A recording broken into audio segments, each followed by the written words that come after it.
Hello friends, welcome back to my channel twinning journey. Recently বাবুই পাখি ওদের সমস্ত বন্ধুদের সাথে সেলিব্রেট করলো ইস্টার এগ হান্টিংয়ের ফেস্টিভ্যাল।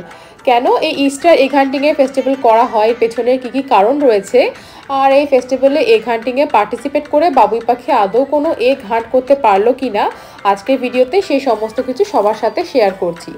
আমাদের বাড়ি থেকে একদম কাছেই 5 মিনিটের দূরত্বে ডানুডি ব্যাপটিস্ট চার্চ রয়েছে, আর সেইখানে আজকে এগ হান্টিংয়ের ফেস্টিভ্যালটার আয়োজন করা হয়েছে।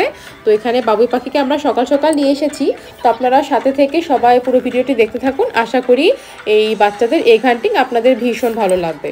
তাহলে চলুন পুরো ভিডিওটা দেখে নেওয়া যাক। এই হলো বাবুই পাখির কালেকশানের সমস্ত এগ, আর এগুলো শুধু প্লাস্টিকের ডিমই নয়, ডিমগুলোকে খুললে পরে এর মধ্যে থেকে ছোট ছোট ক্যান্ডি অথবা টয় বেরিয়ে আসছে, ছোট ছোট খেলনা বেরিয়ে আসছে। তো কিভাবে ওরা এতগুলো ডিম কালেক্ট করলো সেটা দেখতে হলে পুরো ভিডিওটির সাথে থেকে অবশ্যই দেখতে হবে। এখানে আমরা সকালবেলা 4টে চলে এসেছি, এখন প্রায় 10টা মতো বাজে। এই প্রোগ্রামটা শুরু হয়ে গেছে 9টা থেকেই, তবে এখানে বয়স ভাগ করে দেওয়া হয়েছে। সব বয়সের বাচ্চাকে একসঙ্গে এই এগ হান্টিংয়ে ওরা ডাকছে না, এতে করে বড় বাচ্চারা অনেক ডিম পেয়ে যায়, ছোট ছোট বাচ্চাগুলো কিছুই করতে পারে না, বেচারারা মন খারাপ করে।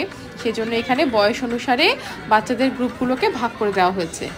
সেই সাথে বাচ্চাদের খেলাধুলোর জন্য ট্র্যাম্পোলিন রাখা হয়েছে, আর ট্র্যাম্পোলিন দেখলে সমস্ত বাচ্চারা সেখানে ভিড় করে। যেহেতু এজ গ্রুপটা ভাগ করে দেওয়া হয়েছে, তাই বাচ্চাদেরকে শুধু শুধু ওয়েট না করিয়ে এখানে খেলার জন্য অনেক রকমের অ্যারেঞ্জমেন্ট রাখা হয়েছে। চারিদিকে বেশ সাজ সাজ রব, ভালোই লাগছে। বাবুই পাখি এখন এই ট্র্যাম্পোলিনে উঠে বেশ কিছুক্ষণ স্লাইড করে খেলবে। ওদের গ্রুপের এখনও টার্ন আসেনি, ততক্ষণ ওরা এখানে খেলুক, আর সেই সময় আপনাদেরকে আমি ইস্টার এগ হান্টিং সম্পর্কে কিছু বলে দিই।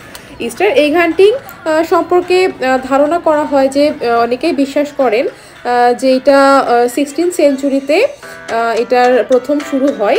সে সময় মার্টিন লুথার কিং এই অর্গানাইজ করেন এই ইস্টার এগ হান্টিংয়ের। ট্রেডিশন মতে men were suppose to hide the eggs all over the town, আর মহিলারা আর বাচ্চারা এই ডিমগুলো খুঁজে বের করতেন।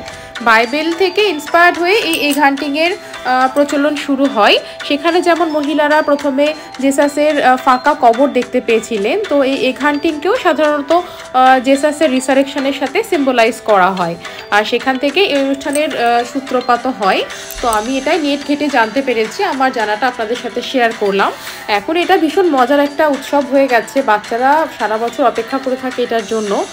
এই সময় শীতের তীব্রতাটাও অনেকটা কমেছে। নভেম্বরের একদম ফার্স্ট থেকে শুরু করে মার্চের মাঝামাঝি প্রথম 2 সপ্তাহ প্রচণ্ড রকমের ঠান্ডা ছিল, ঘরের বাইরে সেভাবে বের হওয়া যেত না। তো মার্চের 15 তারিখের পর থেকে ঠান্ডাটা একটু একটু করে কমতে শুরু করেছে। আর আজকে তো ভীষণ সানি ব্রাইট একটা ডে, যদিও হালকা জ্যাকেট পরে এখানে এসেছি, কিন্তু রোদের তাপে বেশ গরম লাগছে। চারিদিকে অনেক ছোট ছোট বাচ্চা ঘুরে ঘুরে বেড়াচ্ছে। 3 থেকে 6 বছর বয়সের যে এগ হান্টিংটা সেটা হয়ে গেছে, একটা গ্রুপ কমপ্লিট। এইবার 7 থেকে 10 বছর বয়সের বাচ্চাদের এগ হান্টিংটা শুরু হবে। তো বাবুই পাখি 7 থেকে 10 বছরের বাচ্চাদের গ্রুপটাতেই পার্টিসিপেট করবে। এগ হান্টিং বলতে এখানে চার্চে যারা ভলেন্টিয়ার আছে তারা একটা নির্দিষ্ট জায়গাতে এই যে দেখতে পাচ্ছেন এগগুলোকে, প্লাস্টিকের এগগুলোকে ছড়িয়ে দিচ্ছে। এই যে দেখুন, আমি ক্যামেরাটা ঘুরিয়ে সবাইকে দেখাচ্ছি, লাল, নীল, সবুজ, হলুদ, পার্পেল বিভিন্ন কালারের অজস্র প্লাস্টিকের ডিম এখানে ওরা এনে রেখেছে, আর প্রত্যেকটা ডিমের মধ্যেই কিন্তু ছোট ছোট কিছু না কিছু গিফট রয়েছে, হয় চকলেট, না হলে ক্যান্ডি, না হলে ছোট ছোট কোনো প্লাস্টিকের খেলনা বা এই ধরনের ছোট ছোট জিনিসপত্র, স্টিকার, ছোট ছোট যে খেলনাগুলো হয় আর কি, সেগুলো প্রত্যেকটা ডিম খুললে ওর বাচ্চারা পেয়ে যাবে। এই যে দেখুন, বাস্কেটে করে করে নিয়ে ওরা পুরো মাঠটা জুড়ে ছড়িয়ে দিচ্ছে। কোনো বাচ্চা যেন মন খারাপ না করে, কোনো বাচ্চা যেন মন খারাপ করে নিরাশ হয়ে বাড়ি না ফিরে যায়, কারো বাস্কেট যেন ফাঁকা না থাকে, সেজন্য প্রচুর এই গান এনে রাখা হয়েছে। বাবুই পাখির এটা ফার্স্ট এগ হান্টিংয়ে পার্টিসিপেশন হবে। আগের বারও একটা এগ হান্টিং ছিল আমাদের বাড়ির কাছাকাছি, তবে সেদিন বৃষ্টির কারণে আমরা আসতে পারিনি, ওটা ক্যান্সেল হয়ে গেছিলো। তো আজকে ওরা ভীষণ এক্সাইটেড। তো আর একটু পরে ওদের শুরু হবে। অনেক ডিম চারিদিকে ছড়িয়ে রয়েছে। এই যে স্টার্ট হয়ে গেছে, বাঁশি বাজিয়ে দিয়েছে, আর বাবুই পাখি দৌড়ে দৌড়ে যাচ্ছে, আর সবার হাতে ইস্টার বানির যে বাকেটগুলো রয়েছে, এক একজনের বাকেটগুলো এত সুন্দর দেখতে। বাবুই পাখিকেও আমি ইস্টার এগ হান্টিংয়ের জন্য একটা বাকেট কিনে দিয়েছিলাম, একদম সিম্পল বাকেট। তো প্রত্যেকটা বাচ্চা প্রচুর এগ পেয়েছে, তাদের সবার বাস্কেটই প্রায় ভরে গেছে। আর এখানে এটা ওদের ফার্স্ট টাইম পার্টিসিপেশন ছিল। আমি এটা বাড়িতে এসে একটুখানি ইস্টার এগ হান্টিং সম্পর্কে নেট ঘেটে দেখেও নিয়েছিলাম, তো ফ্যাক্টগুলো জানতে পেরে ভীষণ ভালো লাগছে। আসলে প্রত্যেক ধর্ম থেকেই কিছু না কিছু শেখার থাকে, কিছু না কিছু জানার থাকে। এখানে শেষ হয়ে যাওয়ার পরে এখানে পাশে একটা পার্ক রয়েছে, সেখানেও এগ হান্টিং হচ্ছে, ওদেরকে ওটাতেও একটু নিয়ে যাব।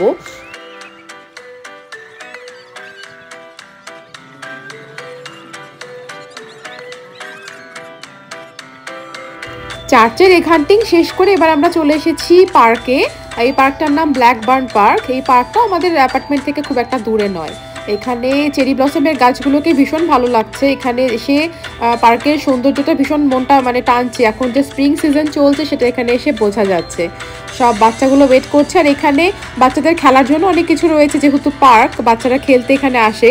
আর সেই সাথে ইস্টার এগ হান্টিংয়ের জন্য এখানে বেশ কতগুলো স্টল বসানো হয়েছে। একটা স্টল থেকে বাচ্চাদের বেলুনে বিভিন্ন অ্যানিমেলের শেপ দিয়ে বেলুন বানিয়ে দেওয়া হচ্ছে, সেই সাথে ফেস পেন্টিংও হচ্ছে। তো পাখির আজকে দেখলাম ফেস পেন্টিংয়ে তেমন ইন্টারেস্ট নেই, তাই অনেক লম্বা লাইনও ছিল, তাই আমি আর লাইনে দাঁড়াইনি। সেই সাথে এখানে ইস্টার বানি সেজে একজন বসে রয়েছেন, তার সাথে ছবিও তোলা যাচ্ছে। আমরা এখানে আসার কিছুক্ষণের মধ্যেই এখানে বাবুই পাখিদের বয়সীদের গ্রুপের এগ হান্টিংটা শুরু হয়ে গেছে। ওই যে পাখি দৌড়ে দৌড়ে ডিমগুলোকে কালেক্ট করছে। খুব বেশি কষ্টও করতে হচ্ছে না, একটুতেই বাস্কেটগুলো ভরেই যাচ্ছে। তো ওরা কি আনন্দ করবে, আমার নিজেরই ভীষণ আনন্দ হচ্ছে। আমারই মনে হচ্ছে এখানে একটা বাস্কেট নিয়ে দৌড়ে দৌড়ে এগগুলোকে কুড়িয়ে নিই। তো এতক্ষণ ধরে যারা ভিডিওটা দেখলেন সবাইকে অনেক ধন্যবাদ। আমার ভিডিওগুলো আপনাদের ভালো লেগে থাকলে প্লিজ লাইক শেয়ার কমেন্ট করবেন। আপনাদের সাপোর্ট ছাড়া এগিয়ে যাওয়া একদমই সম্ভব না। আর আমার চ্যানেলে নতুন ভিউয়ার্স হলে চ্যানেলটাকে সাবস্ক্রাইব করে পাশে থাকবেন। পাশেই রয়েছে ইস্টার বানির সাথে ফটো তোলার জন্য বুথ, আর সেখানে বাবুই পাখিকে একটু নিয়ে যাব। ইস্টার বানি কিছুক্ষণের জন্য একটু বাইরে গিয়েছিলেন, তো এবার এখানে বাচ্চাদের সাথে উনি ফটোগুলো নেবেন। আর শেষ পাতে থাকলো আপনাদের জন্য কতগুলো স্টিল পিকচার। সবাই ভালো থাকবেন, সুস্থ থাকবেন, দেখা হবে পরের ভিডিওতে।